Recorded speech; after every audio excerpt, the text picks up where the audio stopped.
I'm going to pan fry some chicken with just 2 ingredients. No oil in the pan, skin side down and cold. If this works, it'll be the juiciest thing you've ever eaten. Salt 2 skin-on chicken thighs per person. Lay them skin side down in a cold pan with no oil. We're going to start cooking them on a low heat to render out the fat. They will stick, but this way of cooking is very measured and non-stressy. So hang tight, and as that fat renders, they'll brown off and release from the pan naturally. When they're lovely and golden, turn them over and paint with a generous amount of oyster sauce. Then they go into the oven for 5 minutes at 180 Celsius. When they come out, make sure to leave a towel on the handle of the pan to remind you it's hot. Now I like to baste them with some fat for no other reason really than it's satisfying and it makes them nice and glossy. So all it took was some salt and some oyster sauce, and you can serve these with whatever you like now. But you know I love a pan sauce.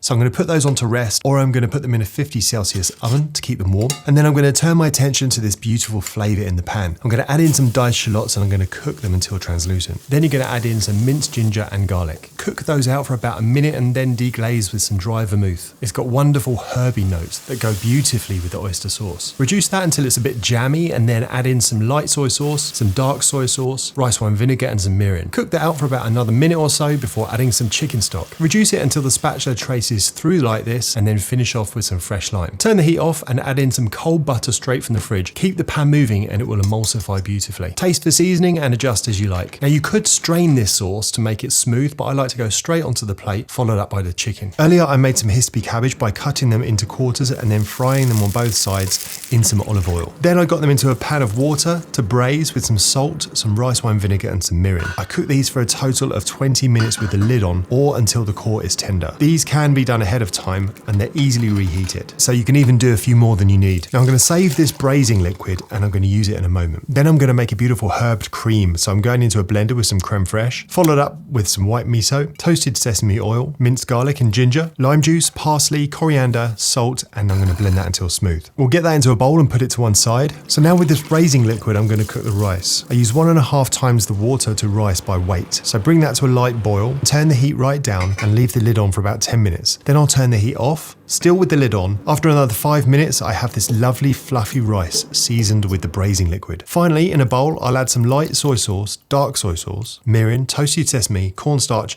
and a touch of water. Tender stem broccoli goes into olive oil on a medium heat and I'm going to turn that as it browns. I'll take that out, follow it up with some chili oil and I'll toast off some freshly minced garlic and ginger. The broccoli then goes back in, followed by the sauce I just mixed, and then I turn the heat down to low, the lid goes on and cook until tender, which doesn't take long at all, maybe even just a minute. To plate these, I'll add my herbed cream to a few layers of the cabbage and I'll top that with some furikake seasoning. Rice then goes on, followed by the broccoli, and each of these elements are pretty easy, but you could make it simpler by just making 2 or 3 and you'd have a fantastic dinner.